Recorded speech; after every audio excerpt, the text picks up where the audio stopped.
जैसा कि हमने प्रीवियस पार्ट में देखा था में आया होता है और वो यहाँ पे बहुत ज़्यादा नर्वस दिखाई दे रहा होता है और वो अपनी मम्मी को ढूंढने लगता है जो सामने बैठी होती है। दिखाया जाता है वो भी बहुत ज़्यादा नर्वस है। हमारा सियोजुन अपनी पॉकेट में चेक करता है तो उसे एक पेपर मिलता है। जब वो उस पेपर को ओपन करता है तो वो फिर उसे ओपन करने के बाद थोड़ा स्माइल करने लगता है। फिर हमें दिखाते हैं कि जो पेपर उसके पास कैसे आया और हारिन को दिखाते हैं जो कि उसकी क्लास में आई थी और उसने इसे सियोजुन को दिया था। जो पूछता है कि आखिर ये क्या है। फिर हारिन कहती है कि जो है तुम बोलने में ज़्यादा अच्छे नहीं हो पर पढ़ने में बहुत ज़्यादा अच्छे हो। इसकी मदद से ना तुम अपनी जो फैमिली अगर किसी से भी नाराज़ हो ना तो ये एक सीक्रेट मेथड है कि तुम अपनी फैमिली मेम्बर उसको मना सकते हो। फिर अगले सीन में दिखाया जाता है कि जो सियोजुन है और उसकी मोम है वो दोनों ही नर्वस होते हैं लेकिन दोनों बेचारे डिनर कर रहे होते हैं। थोड़ा सियोजुन माहौल को ठीक करने के लिए अपनी मम्मी को वाटर ऑफर करता है और उसकी मम्मी भी वहाँ पे बहुत ज़्यादा नर्वस दिखाई दे रही होती है। दोनों बहुत ज़्यादा नर्वस होते हैं और फिर जो उसकी मम्मी है थोड़ा वाटर ड्रिंक करती है और फिर वो भी सोच रही होती है कि वो सियोजुन से क्या पूछे। और उसके बाद उसकी मम्मी है जो वो सियोजुन से पूछती है कि जो तुम्हारा आज का स्कूल का दिन था वो कैसा था। फिर सियोजुन सोचता है कि हारिन ने उसे बताया था कि मुस्कुराना और क्वेश्चन का जवाब देना। वो थोड़ा मुस्कुराता है और बताता है कि आज का दिन ना बहुत ज़्यादा अच्छा था मम्मी। वो ऐसे ही स्माइल करता है। उसकी मम्मी पूछती है कि यार सच में बहुत ज़्यादा अच्छा था क्या, आखिर क्या अच्छा था उसमें। वो कहता है कि मम्मी मैं ना जो वो हारिन ने उसे बताया था कि अगर तुम्हें और कुछ ना मिले ना मेरे बारे में बता देना।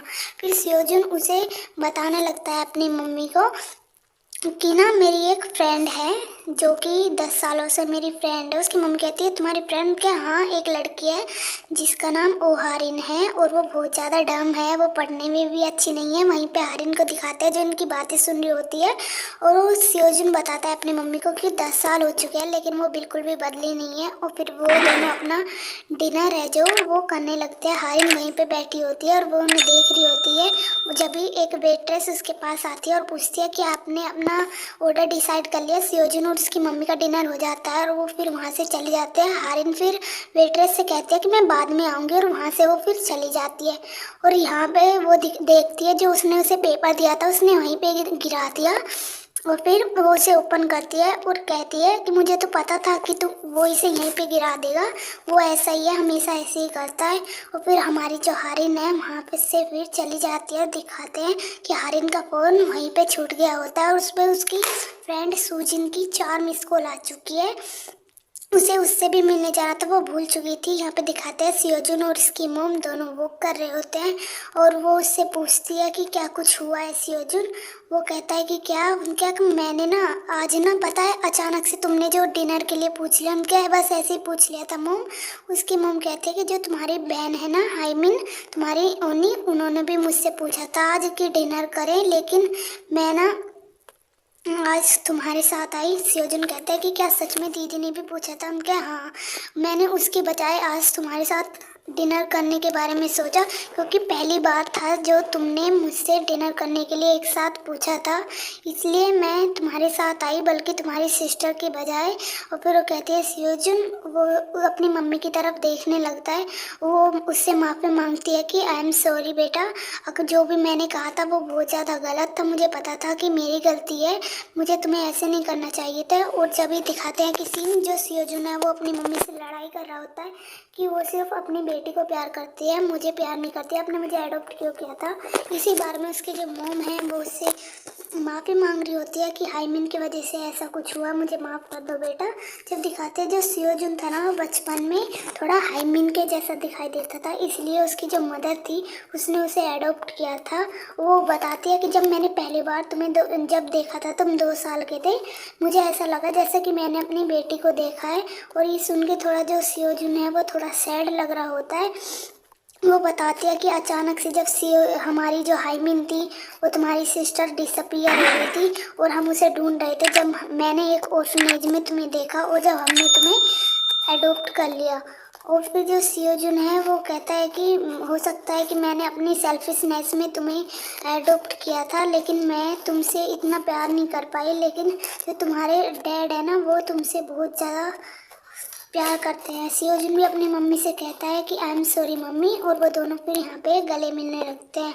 उसकी मम्मी भी उसे सॉरी बोलती है, और सियोजुन है वो भी बहुत ज़्यादा सैड होता है, लेकिन अपनी मम्मी से गले मिलने के बाद वो दोनों ही बहुत ज़्यादा दुखी होते हैं और एक दूसरे को सॉरी बोल रहे होते हैं। सियोजुन की मम्मी उसे, और वहीं पर हमारी हारिन है जो पेट के पीछे छुप के ये सब देख रही होती है कि इस बार मैं तुम्हें पक्का बचा के रहूँगी, चाहे कुछ भी हो जाए। मैं तुम्हारी जो प्रॉब्लम है मैंने ऑलमोस्ट ठीक ही कर दिया। फिर वो देखती है कि जो उसका फ़ोन है उसकी पॉकेट में नहीं है, इसलिए वो कहती है अरे मेरा फ़ोन। वो वापस रेस्टोरेंट में आती है, वहाँ पे एक वेट्रेस उससे कहती है कि आप कितने लोग हैं। वो कहती है मेरा फ़ोन। वो उसे जब भी देती है अरे अरे आपका फ़ोन यहीं पे रह गया था, क्या ये है? वो कहती है हाँ ये मेरा ही फ़ोन है। वो थैंक यू कह के जाने लगता है। वो जब फ़ोन चेक करती है ना, उसमें जो उसकी फ्रेंड सूजिन है उसकी बहुत सारी मिस कॉल आई होती है। वो याद करती है कि सूजिन ने उससे बोला था कि आज भूल मत जाना, हमें कहीं जाना है। और फिर वो जो सूजिन का फिर से कॉल मिलाने लगती है, लेकिन जो सूजिन की कॉल है वो पिक नहीं करती अपना फ़ोन, और वो डिस्कनेक्ट हो जाता है। हमारी हारिन इस बार बहुत ज़्यादा चिंता करने लगती है कि इस बार सूजिन पक्का उसे मार डालेगी और मैं भूल गई हूँ। और वो फिर से कॉल मिलाती है। सियोजुन का कॉल आता है कि वो पूछता है कि तुम कहाँ पे हो। उनके मैं बाहर हूँ, और वो कहती है हाँ हाँ मैं आ रही हूँ। वो उसे बुलाने लगता है कि वो सोचता है कि सूजिन को मैं बाद में देख लूँगी, पहले मुझे सियोजुन के पास जाना चाहिए। तो आखिर चलो मैं सियोजुन के पास जाती हूँ पहले। और फिर वो कहती है कि मैं आ रही हूँ, तुम आखिर हो कहाँ पे। और फिर वो सियोजुन से मिलने चले जाते हैं। दिखाते हैं कि वो बैठी होती है, वो सोच रही होती है। जब भी वहाँ पे सियोजुन आ जाता है वो बहुत ज़्यादा स्माइल कर रहा होता है। फिर वो दोनों बैठे होते हैं एक साथ, और जो सियोजुन है वो हारिन से पूछ रहे होते हैं क्या कुछ हुआ है। वो कहती है कि नहीं नहीं नहीं कुछ भी तो नहीं हुआ, तुम बताओ क्या चल रहा है। सियोजुन थोड़ा मुस्कुराता है। वो कहता है कि तुम अपनी मम्मी के साथ डिनर करने गए थे, कैसे गई। वो कहता है कि अच्छी गई थी, असल में जो तुमने मुझे आइडिया दिया था वो एक्चुअली हेल्प किया। जब भी हारिन कहते हैं कि तुम उस पेपर को तो वहीं पे छोड़ा है। सियोजुन कहता है कि क्या तुमने कुछ कहा।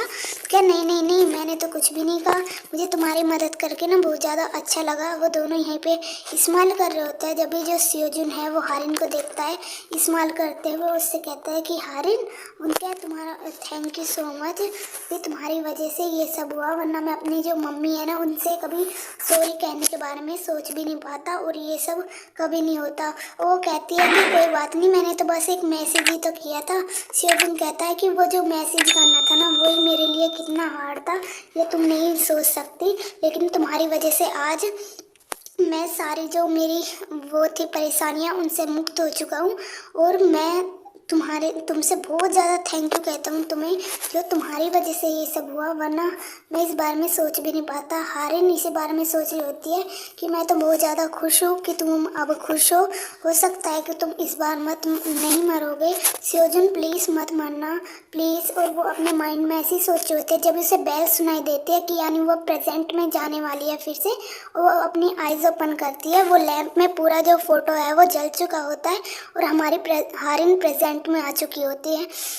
जब भी वो अपनी जो स्कूल की एल्बम है उसे ओपन करती है और वो उसे फ़ोटो देखने लगती है कि जो ये फ़ोटोज़ है वो चेंज है। जहाँ पे मतलब उसकी फ्रेंड सूजिन और उसके फ़ोटोज़ थे, वहाँ पे अब उसके साथ किसी और के फ़ोटोज़ है। आखिर वो मतलब हुआ क्या पास्ट में। वो अपना फ़ोन चेक करती है और वहाँ पे सूजिन का जो नंबर है वो अपना कॉन्टैक्ट में सर्च करने लगती है, लेकिन वहाँ पे उसका कोई नंबर नहीं होता।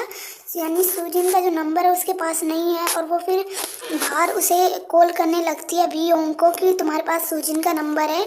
वो वियोंग कहता है कि तुम अचानक से उसके बारे में क्यों पूछ रही हो।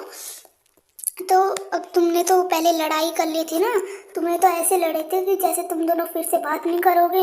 और फिर जो हमारी हारिन है वो फ़ोन कट कर देती है। उसके बाद उसे मेमोरीज आने लगती है कि वो पहले सूजिन से बात करने की कोशिश कर रही थी कि मेरी बात सुनो, देखो मैं ना कल मुझे कुछ काम आ गया तो मेरी बात तो सुनो। इसी वजह से मैं वो अपनी एक फ्रेंड को मना कर देती वहाँ से।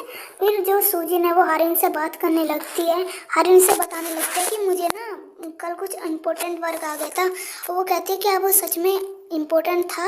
हारिन कहती है हाँ हाँ बहुत ज़्यादा। सूजिन की वो कहती है कि हमेशा सूजिन सूजिन सूजिन करते रहती हो तुम। सियोजिन के बारे में ही करती रहती हो। और फिर जो सुजिन है वो बहुत ज़्यादा गुस्सा होती है यहाँ पे हारिन के ऊपर कि कल मुझे तुम्हारी पता है कितनी ज़्यादा ज़रूरत थी, उसके बाद भी तुम नहीं आई और मैं तुम्हारा इंतज़ार कर रही थी। तुम हमेशा सियोजुन के पीछे में पड़ी रहती हो, कभी मेरे बारे में नहीं सोचती। मैं हमेशा तुम्हारे बारे में सोचती हूँ। क्या तुम मुझे अपना फ्रेंड भी मानती हो ना? क्या लेकिन आज से ना मैं तुम्हारे बिल्कुल भी परेशान हो चुकी हूँ। अब मैं तुम्हारा इंतज़ार नहीं करूँगी। और फिर वहाँ से सुजिन चली जाती है। वो हारिन उससे बहुत ज़्यादा बात करने की कोशिश करती है, स्कूल में भी और जहाँ भी उसे दिख जाए। वो देखती है कि जो सुजिन है वो वियोंग के साथ बैठी है और वो बहुत ज़्यादा खुश है। हारिन उसे देख के बहुत ज़्यादा दुखी हो रही होती है। और अब प्रेजेंट का सीन दिखाए जाते हैं कि वो बाहर आती है कि वो सोचता आखिर हुआ क्या। मतलब जो पास्ट में हुआ वो प्रेजेंट में भी बदल गया। वो ऐसे ही खड़ी होती है, जब भी उसे पीछे से कोई बुलाता है हारिन वो थोड़ा शॉक हो जाती है कि अब उसे कौन कॉल कर रहा है। वो जैसे ही पीछे मुड़ती है वो देखती है कि वहाँ पे कौन खड़ा है। वहाँ पे खड़ा है हमारा सियोजुन।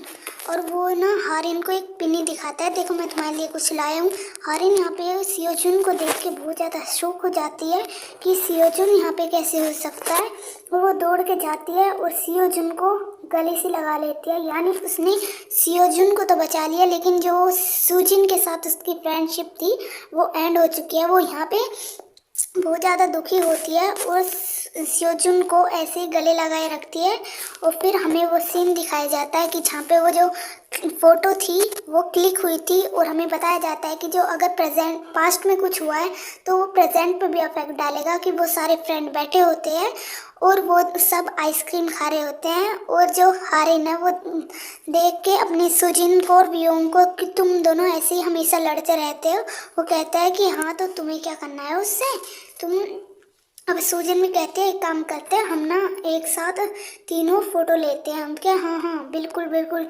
जो हमारा सियोजुन है वो सियोजुन से भी कहते हैं कि हम मतलब एक साथ एक दूसरे का फोटो लेना, हमारे पास वैसे भी सबके मतलब एक साथ फोटो नहीं है। वो सुजिन से कहती है कि तुम ना हम सबका एक साथ फोटो लो, वैसे भी हम सारे ही यहाँ पे मौजूद हैं। वो कहता है कि हाँ हाँ ठीक है। अचानक से उनके हाँ हाँ सबको पसंद आएगा। जो हमारा सियोजुन है वो खड़ा हो जाता है और फिर वो सारे फ्रेंड्स एक साथ बैठ जाते हैं। वो कहता है सबको स्माइल करो। वो फिर उन सबकी फ़ोटो है जो वो क्लिक करने लगता है। और यहाँ पे दिखाते हैं कि जो वो फ़ोटो है वो यहाँ पे क्लिक हुआ था और ये वो फ़ोटो है। और यहीं पे हमारी एक्सप्लेनेशन एंड होती है। और अगर आपको मेरी एक्सप्लेनेशन अच्छी लगी है तो वीडियो को लाइक करें, मेरे चैनल को सब्सक्राइब करें और अपने फ्रेंड्स के साथ शेयर करें ताकि मेरी वीडियो और लोगों के पास भी पहुँचे। Thank you for watching.